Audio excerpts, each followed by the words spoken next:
Wadonjane weche mag ohala ka ndi riwruok mar Lake Victoria Fisheries Organization dhi nyime kod chenro mar keto kuonde tuoyo omena matiyo kod teko chieng' kata sola e dho wath Masori e kaunti ma Migori mondo konye duoko piny lal ma johand omena osebedo ka yudo. Jafwambo marwa George Juma miyo ler mar wachni. Lupo mar omena nam Lolwe kelo nweng'o ne oganda mathoth e piny Kenya, Uganda kaachiel kod Tanzania. Lipot mogol korogno mar Lake Victoria Fisheries Organization ne malo omena metric tons 900 imake nam Lolwe kawuok e pinyno ma Kenya, Uganda kaachiel kod Tanzania.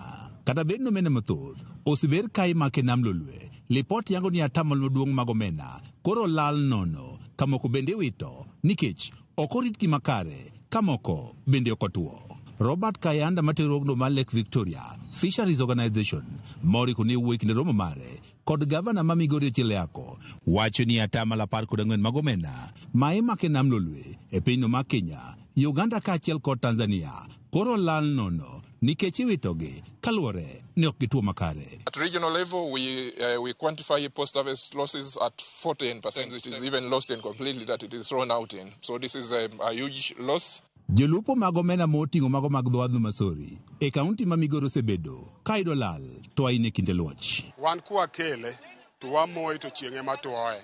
Maka onge chieng' to omendwa no kethra kendo koro iloke chiemo mang'owa iloke chiemb gwen. Kata kamano geno koro biro ne jolupo mag dho wath Masori kaluwore kod chenro mar keto masinde mag tuoyo omena matiyo kod teko sitima ma idhi los kod omenda maromo $40 ka isirorogno mar Lake Victoria Fisheries Organization ka omakre kod piny owacho mar kaunti ma Migori. Dryer is mainly targeting women groups, and the idea is to help in this women group to reduce the post-harvest losses. Wach mar mo omena e kuoyo kata oko kanyo wadwaro ni koro watiye gi yo manyasani mar tiyo gi sola mondo otuo omena to kendo otuoe mapiyo. Onyalo tuo omena tan 3 e seche 24. Okelnwa solar dryer. Koro kata koth chwe to wabro bedo gi yot mar loso omendwa no e yo mowinjore manyalo yudo chirni oko bende. Riwruogni mar Lake Victoria Fisheries Organization ma bende siro riwruogno mar IFAD ka opogore kod kelo masinde mag tuoyo omena bende ne ochiwo tiegruok ne jolupo e yore mag rito omena maler mondo giyudi chiro malong'o. Ginyiso wan kata mana kwa ting'o to konego wakete traf, onego wakete gima chwero oko nikech pige maricho ka tuo nyalo donje to omena yudo tuo to ng'ato yudo tuo. Nikech wan wa mama wawinjo pek kabisa kod tuo mar omena. Warwako kabisa gimukelo makadang bed adieri ni nyalo yudo konyruok e yo mar tuo omena to dang wago erokamano.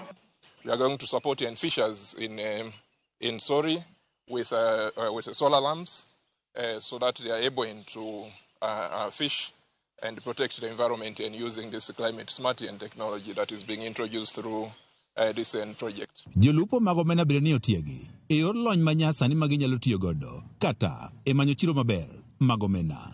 Puonjowa maber kata kaka wanyalo yudo market maoko mondo wauso omena moloyo kaka wauso sani. Huu mradi umefinance utengenezaji wa application ambayo inaitwa eFisher app, utengeneza chatbot ambayo itawasaidia hawa wavuvi ama wafanyabiashara wa samaki kuweza kupata taarifa muhimu.